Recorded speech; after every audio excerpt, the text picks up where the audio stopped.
¿Alguna vez has sentido que todo lo que construiste durante años podía ser barrido en un segundo por alguien que no entendía ni la mitad de lo que tú habías entregado? Me llamo Andrés Céspedes. Tengo 52 años. Y durante más de una década, fui el hombre detrás del sistema logístico que mantenía en pie a los hospitales rurales más olvidados del país. Mientras otros se centraban en hojas de cálculo y métricas vacías, yo me enfocaba en lo que realmente importaba. Que ningún niño se quedara sin insulina, que ningún quirófano se detuviera por falta de material. Pero eso no fue suficiente. Un lunes cualquiera, Lucas Villar, el nuevo director general, me miró a los ojos con su sonrisa de MBA recién estrenado y me dijo: «Estamos reestructurando, Andrés. Gracias por tu servicio». Me reemplazó por su sobrino. 29 años, cero experiencia y toda la arrogancia que da un apellido bien conectado. Lo que Lucas no sabía es que no me iba con las manos vacías. Y tú tampoco sabes lo que está por venir. Esta no es solo una más de esas historias de venganza. Esta es la historia de lo que sucede cuando despides al hombre que sostenía toda la red. Y lo haces creyendo que no pasará nada. Aquel despido no fue solo la pérdida de un empleo. Fue el cierre simbólico de una etapa de mi vida que había comenzado en las ruinas de otra. Entré a trabajar en logística Selmar 13 años atrás, semanas después de enterrar a mi esposa, Clara. El cáncer se la llevó en silencio, como tantas cosas importantes que uno no ve hasta que es demasiado tarde.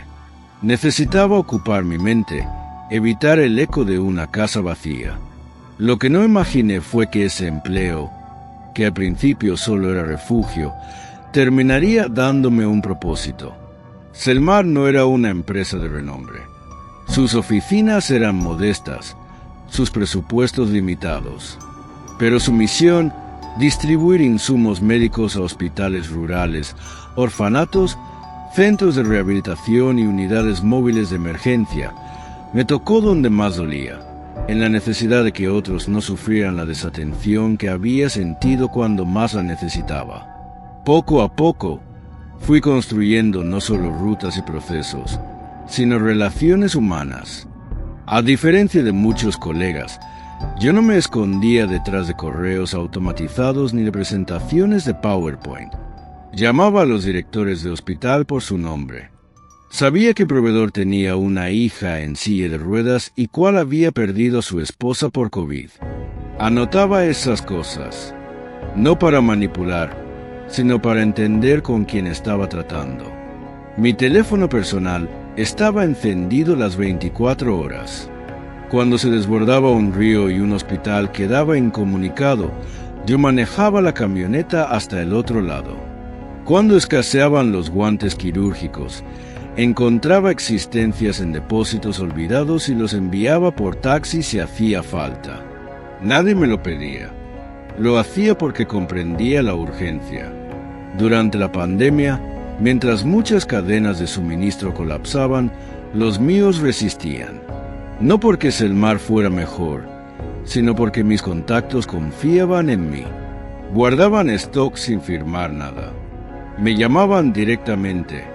Si tú lo pides, lo enviamos, Andrés. Ese tipo de lealtad no se consigue con hojas de cálculo. Se cultiva con años de constancia. En las Navidades, mandaba tarjetas escritas a mano a los proveedores. En los cumpleaños de los hijos de los choferes, enviaba pequeños regalos. No era un gesto corporativo, era humano. Pero para la nueva administración, nada de eso tenía valor contable. Las relaciones personales se etiquetaban como costos emocionales innecesarios. Había que automatizar. Había que centralizar procesos. Yo era un hombre con una agenda física y un bolígrafo en el bolsillo. Ellos querían dashboards con gráficas de colores. Lo que nunca entendieron fue que esa red silenciosa de confianza y compromiso era lo único que sostenía sus operaciones. Y que el día que yo saliera por esa puerta, no solo se iría un nombre de la nómina, Se desharía, lentamente, una estructura que parecía sólida, pero que en realidad estaba tejida con relaciones que llevaban mi nombre, mi tiempo y mi historia. Todo empezó a cambiar 6 meses antes de mi despido, cuando la dirección de logística Selmar anunció una fusión con una firma multinacional, Grupo Ferrosalud. En la nota interna hablaban de modernización, eficiencia y alineamiento estratégico. Palabras vacías para quienes conocen lo que realmente mueve a una empresa: las personas. El nuevo director general, Lucas Villar, llegó con aire de grandeza. 39 años, traje ajustado, sonrisa ensayada y un MBA colgado detrás de su escritorio como si fuera una medalla de guerra. Su primer discurso fue claro: venimos a optimizar la estructura, a dejar atrás los viejos métodos. El futuro es ahora. Yo lo escuché con respeto. No dije nada, pero tomé nota. En su segunda semana ya había instalado sensores en los camiones de reparto y contratado una consultora externa para revisar los procesos relacionales que yo llevaba con los proveedores. Me parecía gracioso. Querían traducir la confianza humana en algoritmos. Lo peor fue cuando trajo a su sobrino, Darío Villar, como asesor estratégico. 29 años, mirada altiva, sin ninguna experiencia logística, ni una sola jornada en bodega, ni un turno nocturno, ni un recorrido de carretera bajo lluvia.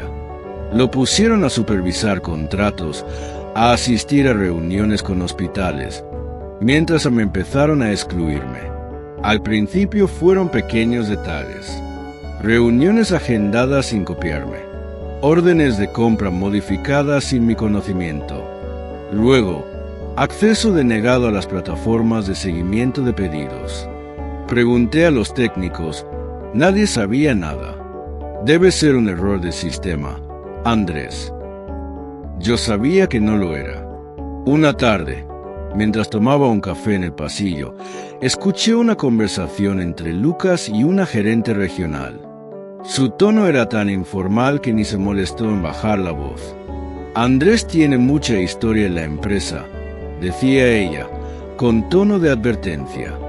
Lo sé, respondió Lucas. Pero también tiene métodos del siglo pasado. Si queremos crecer, necesitamos sangre nueva. ¿Y la red de proveedores que él maneja? Los proveedores se adaptan al sistema. Nadie es indispensable. Nadie es indispensable. Me tragué ese café con un nudo en la garganta, pero también con claridad en la mirada. Fue en ese momento que supe que el golpe venía. No era cuestión de si me despedirían, sino de cuándo. Desde ese día, empecé a notar más señales. Darío se sentaba en mi antigua oficina. Daba instrucciones a los técnicos. Firmaba documentos que antes necesitaban mi visto bueno. No me enfrenté a nadie. Seguí cumpliendo, pero tomé distancia. Empecé a revisar mis papeles. Actualicé mi registro legal. Confirmé con mi abogado la situación de los contratos más críticos. Todo estaba en regla. Todo estaba preparado. Una mañana vi que habían reemplazado mi nombre en el sistema interno por encargado anterior. Me invitaron a un desayuno corporativo y mi asiento estaba ocupado. Cuando pregunté, me dijeron: pensábamos que no vendrías. Lucas no era estúpido, solo era arrogante. Creía que podía desmontar en semanas lo que tardé años en construir. No entendía que la cadena logística de una empresa no se limita a vehículos y planillas. Se extiende por las emociones, por la memoria compartida, por los favores devueltos sin facturar. Y cuando destruyes eso creyendo que lo reemplazarás con una app, lo que haces es cortar la raíz misma de tu negocio. Yo seguía yendo a trabajar cada día, saludando a todos con una sonrisa tranquila. Pero por dentro ya había tomado la decisión. No iba a pelear por el puesto. Iba a dejar que cometieran el error. porque mayor castigo no es que me despidan, es que me subestimen. El poder no siempre hace ruido. A veces se construye en silencio, con pasos firmes que nadie ve, hasta que es demasiado tarde. Durante los meses más duros de la pandemia, cuando las ambulancias no daban abasto en los hospitales, no sabían si llegaría material para el día siguiente, descubrí algo que cambiaría todo. La empresa no tenía una infraestructura real. La red que funcionaba era la que yo había tejido con mis propias manos. En ese caos, mientras otros improvisaban planes de contingencia, yo fundé algo que no anuncié a nadie. Revital Céspedes, una consultora logística con domicilio fiscal en mi casa y con toda la documentación en regla. No era ilegal. De hecho, fue una respuesta racional a una crisis nacional. Los proveedores necesitaban certeza y los hospitales necesitaban algo más que promesas corporativas. Algunos contratos clave, oxígeno, anestesia, guantes quirúrgicos, fueron renegociados con cláusulas abiertas y firmados directamente con mi consultora como intermediario técnico. Lo hicimos para que las entregas no se detuvieran si Selmar colapsaba, como tantas otras empresas en ese tiempo. Los abogados lo sabían. Nadie lo objetó. En esos días, sobrevivir era lo único que importaba. Pero una vez que la tormenta pasó, yo mantuve esa estructura. No por deslealtad, sino por prudencia. Había aprendido que las empresas no son eternas. Los valores humanos sí. Además, muchos proveedores ya me trataban como una figura independiente. Me llamaban a mí, no al call center. Me enviaban reportes antes de entregarlos al sistema. Y los directores de hospital, cuando había algún problema urgente, no pedían hablar con el nuevo encargado, sino con Andrés, el de siempre, el que les resolvía sin excusas. Cada noche, al llegar a casa, revisaba los contratos, actualizaba el registro de llamadas, almacenaba copias físicas y digitales de las órdenes más importantes. Contraté a una contadora de confianza para manejar el flujo de pagos en mi pequeña firma. Le pagaba con mi dinero, no con el de Selmar. Todo era limpio, transparente y completamente legal. Lo más importante, notifiqué discretamente a los 5 principales proveedores sobre mi estructura paralela. Les dejé claro que, si en algún momento mi posición en Selmar era reconsiderada, ellos no estaban obligados a seguir, que podían cambiar de canal de distribución con total libertad. ¿Y sabes qué respondieron? Andrés, mientras seas tú quien está al frente, seguimos contigo, a donde vayas. Esa frase, dicha por Tony Delgado, gerente de Logisurmedic, en una llamada al caer la tarde, fue el sello de mi seguridad. No necesitaba defender mi lugar en la empresa. Ya no me pertenecía. Lo que sí me pertenecía era el respeto de toda una industria. Y eso no se compra. Se gana. También hablé con los transportistas. Les pregunté, sin decir mucho, si estarían dispuestos a trabajar conmigo directamente si las circunstancias cambiaban. 4 de los 5 principales me dijeron lo mismo. Tu paga puntual y nosotros te seguimos. Mi hijo mayor, Sebastián, que es diseñador gráfico, me ayudó a armar un sitio web simple, sobrio, pero claro. Consultoría en logística médica humanizada. Decía la descripción. Él no entendía del todo, pero me dijo, papá, esto se ve profesional. Tranquilo, que estás preparado. En mi casa, una habitación que antes era sala de música se transformó en oficina. No tenía lujos, solo un escritorio, una laptop, una pizarra y una cafetera que siempre estaba encendida. Desde allí, sin hacer ruido, comencé a mover piezas, a sembrar el terreno, a organizar lo inevitable, porque lo supe desde el primer día que Lucas entró a la empresa. Él no iba a entender lo que yo hacía. Y su soberbia lo iba a empujar a hacer lo que todo jefe sin alma hace en estos casos: despedir sin pensar. Pero esa vez no sería yo el que perdiera. Sería él quien cortaría la única cuerda que sostenía todo su sistema. Y el día que eso ocurriera, yo no levantaría la voz. Solo activaría lo que ya estaba listo. El lunes por la mañana, mientras el sol apenas atravesaba las persianas de la oficina, recibí una notificación de reunión urgente en la sala de juntas 3B. No era inusual, pero el tono del correo, tan frío y aséptico, me confirmó lo que ya sabía desde hacía semanas. Había llegado el momento. Al entrar, me esperaban Lucas Villar, su sobrino Darío, recargado contra la pared fingiendo seguridad, y una mujer que apenas conocía, Florencia, de Recursos Humanos. La mesa estaba despejada. Solo un portafolio de cuero, un bolígrafo y una expresión ensayada. «Andrés, gracias por venir», dijo Lucas sin levantar la vista. «Vamos a ir al grano. Como parte de la nueva reestructuración de procesos, hemos decidido prescindir de tu posición. No se trata de tu desempeño, que valoramos, sino de una necesidad organizacional». Florencia me entregó un sobre con papeles de liquidación.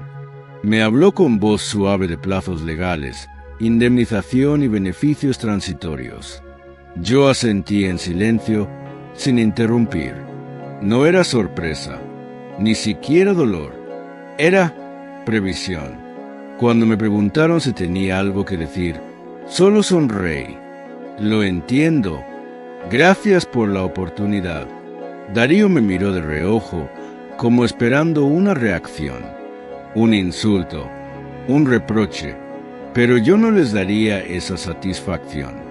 Ellos pensaban que me estaban quitando algo. No sabían que ya lo había soltado tiempo atrás. Volví a mi escritorio, recogí mis cosas con calma.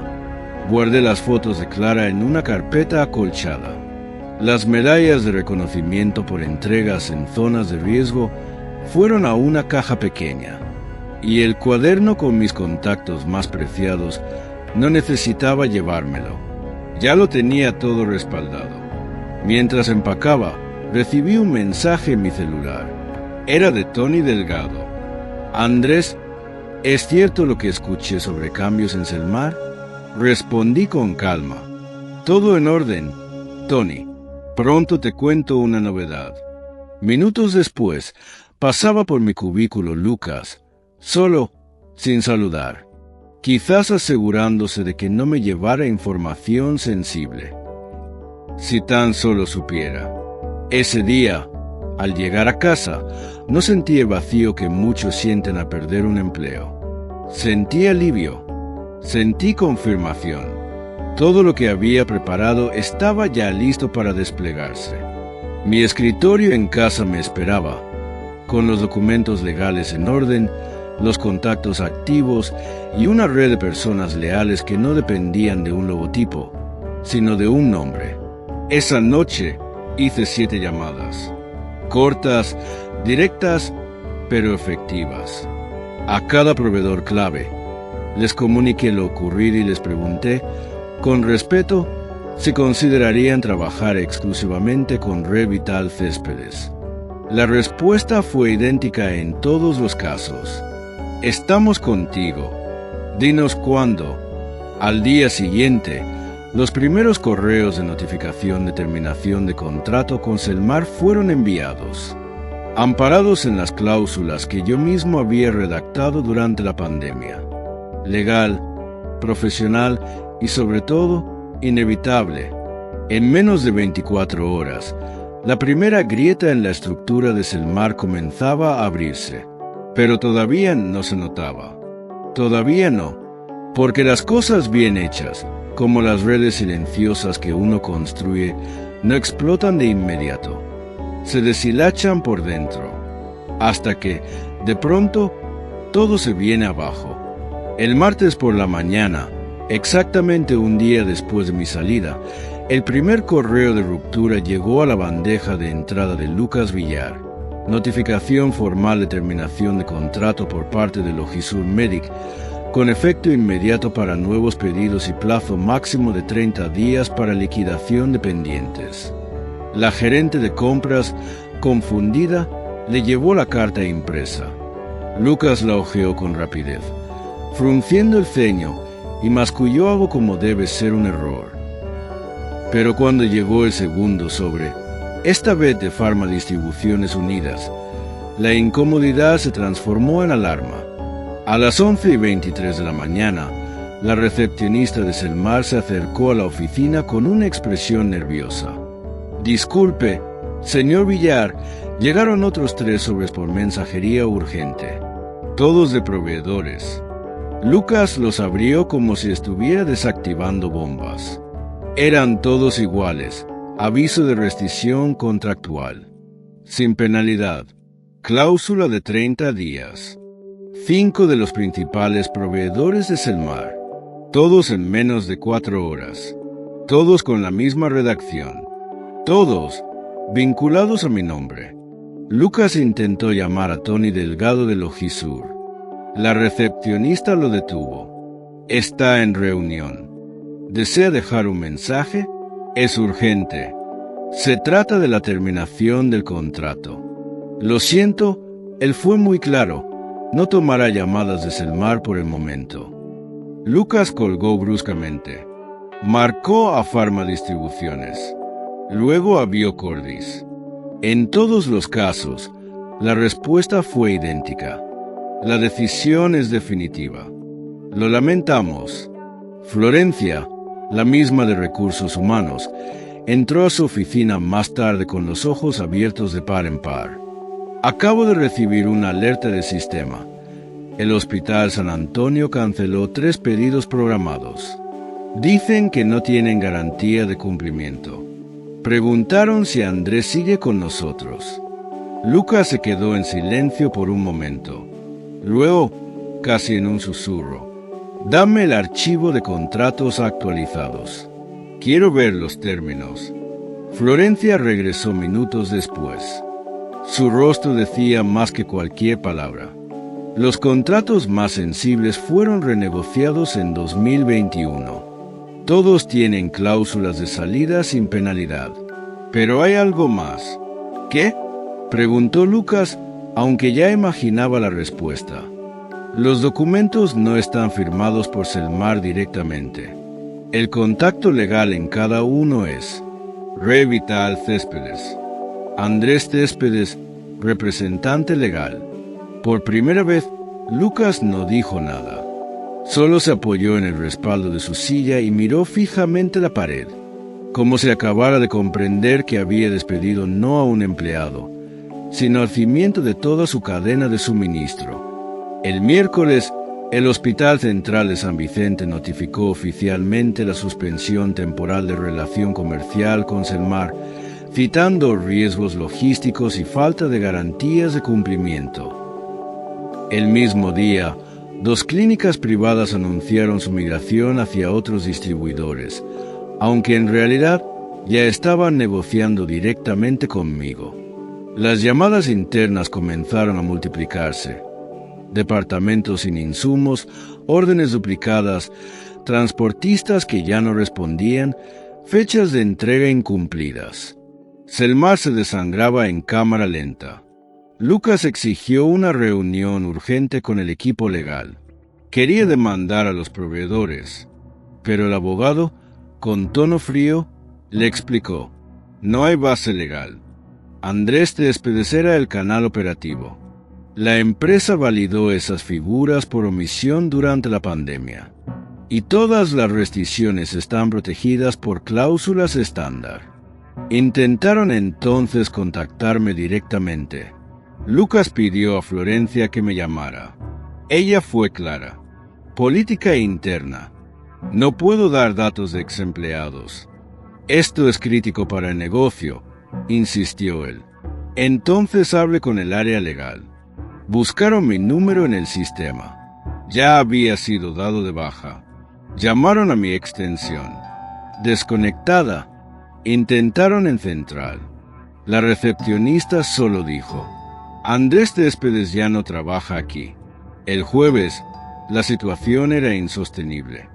Se perdían pedidos, se cancelaban contratos y en la central de distribución había silencio donde antes había movimiento constante. Nadie sabía qué camión salía. Nadie podía asegurar una sola entrega. Lucas organizó una reunión con los socios del Grupo Ferrosalud. Fue breve. Ellos estaban furiosos. Querían saber cómo habían perdido toda la red operativa en menos de una semana. Querían saber por qué los hospitales estaban migrando en bloque a un proveedor alternativo llamado Red Vital Céspedes. Y Lucas, por fin, no tuvo respuestas. El mismo jueves por la tarde, mientras él caminaba por el pasillo sin rumbo, con la corbata floja y el teléfono en la mano, yo recibía una llamada en mi oficina de casa. Andrés, soy Beatriz, directora del Hospital del Norte. Nos llegó tu propuesta. ¿Podemos reunirnos para discutir una alianza exclusiva? Sonreí. La red seguía viva, solo que ahora tenía un nuevo nombre. Y esta vez era mío. El viernes por la mañana, Lucas recibió una llamada inesperada desde el despacho del director regional del Grupo Ferrosalud. Necesitamos una solución inmediata, no una explicación, dijo con voz seca. ¿Puedes contactarlo? ¿A quién? A Andrés Céspedes. Es el único que parece tener el control. Lucas tragó saliva. Hasta entonces se había negado a pronunciar mi nombre en voz alta. Pero ya no era momento de orgullo. Me necesitaban. Y lo sabían. Horas más tarde, recibí un mensaje breve en mi correo profesional. Estimado Andrés, en nombre de Logísticas El Mar, nos gustaría conversar sobre la posibilidad de colaboración futura. Estamos dispuestos a explorar alternativas que beneficien a ambas partes. ¿Podemos agendar una reunión a la brevedad? Respondí sin urgencias. Les ofrecí vernos el lunes siguiente. Pero minutos después, otra llamada, esta vez directa de Ferrosalud, aceleró las cosas. Andrés, ¿puedes venir hoy? Es crítico. Tú decides la hora. Acepté. Pedí que la reunión fuera en la misma sala donde se me había despedido. Quería que entendieran lo que estaban viviendo. El regreso del hombre al que habían eliminado y que ahora era su única opción. A las 5 en punto, entré con paso firme y un maletín de cuero. Llevaba un traje azul oscuro, discreto pero elegante. Me esperaban Lucas, Darío, ahora más callado que nunca, Florencia, 2 abogados y un delegado del Grupo Ferrosalud. El aire estaba cargado. Todos sabían por qué estaba allí, pero nadie se atrevía a hablar primero. Gracias por venir, Andrés, dijo el delegado regional. Hemos tenido algunos problemas logísticos desde tu salida. Entendemos que ahora representas a Red Vital Céspedes. Queremos saber si existe alguna posibilidad de restaurar el suministro con tus proveedores a través de tu firma. Asentí con serenidad y abrí mi maletín. Saqué una carpeta. Sí, mis socios están dispuestos a reanudar entregas de inmediato. Pero hay condiciones. Te escuchamos, respondió uno de los abogados. Red Vital operará como distribuidor exclusivo de todos los insumos médicos en las regiones donde antes operabas el mar. Ustedes nos transferirán las cuentas hospitalarias afectadas y yo me encargaré de la ejecución completa. ¿Y el margen?, preguntó Lucas casi en susurro. 25%, dije sin titubear. Es un porcentaje razonable, considerando la urgencia, el nivel de confianza que ya tengo con cada proveedor y el hecho de que ustedes no tienen alternativas. Lucas alzó la ceja, casi indignado. Eso es más de lo que ganabas como empleado. Exactamente, respondí mirándolo a los ojos por primera vez. Porque ahora no soy su empleado. Soy su salvavidas. Y el mercado, Lucas, el mercado paga según el valor, no según la antigüedad. El delegado del grupo Ferrosalud revisó el contrato. No dijo una palabra más. Firmó. Mientras los demás lo seguían, Lucas fue el último. Tomó el bolígrafo como si le pesara 100 kilos. Cuando finalmente lo hizo, me acerqué, tendí la mano y añadí: gracias por confiar en mí. Nuevamente, no lo dije con ironía, lo dije con verdad, porque al final lo que había hecho no era venganza, era restauración. En menos de 24 horas, la red volvería a funcionar. Los hospitales recibirían sus insumos. Los proveedores volverían a facturar. Todo estaría en orden, con una diferencia fundamental. Ahora, todo pasaba por mí. El lunes por la mañana, cuando el primer camión con el logo de Revital Céspedes salió del nuevo centro logístico hacia el Hospital San Antonio, no hubo fanfarria, ni fotos en redes sociales, ni discursos grandilocuentes. Solo un silencio eficaz, cargado de propósito. Exactamente como me gustaba trabajar. Las entregas comenzaron a llegar a tiempo. Las llamadas de emergencia disminuyeron. Las jefas de enfermería dejaron de preguntar porque los insumos no estaban. Los quirófanos volvieron a funcionar sin sobresaltos. Era como si nada hubiera pasado. Pero todos sabían que algo se había pasado. En el transcurso de 2 meses, Revital se convirtió en el principal distribuidor médico en 3 regiones. No necesitábamos publicidad. Solo cumplíamos. Rápido, limpio, humano. Contraté a 3 personas clave. Un coordinador de rutas que había sido despedido por Selmar, una asistente administrativa con más de 20 años en la industria y un joven técnico logístico que conocí en una charla universitaria. Gente de confianza, con experiencia y vocación. Mis antiguos compañeros, los que habían quedado en la sombra cuando llegaron las modernizaciones, empezaron a llamarme. No pedían trabajo, solo querían volver a hacer las cosas bien. Y yo lo recibí uno por uno, no con promesas, sino con claridad. Aquí se trabaja con la cabeza y con el corazón. La red de proveedores no solo se mantuvo, sino que creció. Logisur Medic me ofreció exclusividad en nuevos productos. Biocordis firmó un acuerdo de distribución ampliada. Incluso empresas pequeñas, que antes no se atrevían a entrar en el circuito hospitalario, comenzaron a confiar en nosotros. En una reunión informal, uno de los directores del hospital me dijo algo que no olvido. Andrés, tú no armaste una empresa. Tú restauraste la confianza que otros rompieron. Yo no dije nada, solo asentí. Mis días ahora eran distintos. Ya no había que rendir cuentas a jefes que no entendían la diferencia entre un dato y una historia. Ya no tenía que justificar por qué prefería llamar a un proveedor a las 8 de la noche si sabía que su hija estaba internada. Ya no debía defender lo humano frente a lo mecánico. Las cosas funcionaban, las cosas fluían, y todo desde una pequeña oficina que antes fue la sala de estar de mi casa, allí donde Clara solía leer en las tardes. Ahora había carpetas, pizarras y el olor constante de café recién hecho, pero su esencia seguía allí, silenciosa, como si también ella supiera que esto, en el fondo, no era solo una empresa, era un acto de justicia, un acto de reconstrucción, una manera de decir, no me quebraron, solo me liberaron. Y aunque nadie lo anunciara en voz alta, todos los que alguna vez dudaron ya sabían la verdad. Habían despedido a un hombre, pero sin darse cuenta, me habían empujado a convertirme en lo que siempre había sido, el verdadero corazón de toda la red.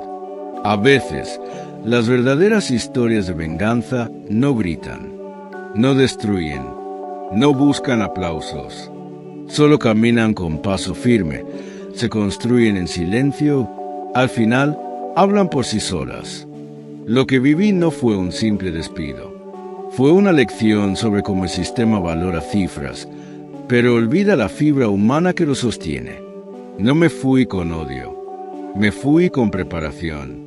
No respondí con rabia, respondí con resultados. En un mundo donde se premia lo inmediato, yo elegí lo consistente. Donde otros buscaron poder a corto plazo, yo cultivé confianza a largo plazo. Y cuando todo se vino abajo, el único nombre que quedaba en pie era el mío. Porque verdadero poder no está en un título. Está en la capacidad de reconstruirse cuando los demás te dan por terminado. ¿Y tú? ¿Alguna vez te subestimaron sin imaginar de lo que eras capaz? Comentario sugerido. Yo también me levanté. Si esta historia te hizo reflexionar, compártela con alguien que necesita recordar su valor. Y si tú también crees que la dignidad es la forma más inteligente de revancha, déjame tu experiencia en los comentarios. Aquí, cada historia cuenta. Aquí, cada caída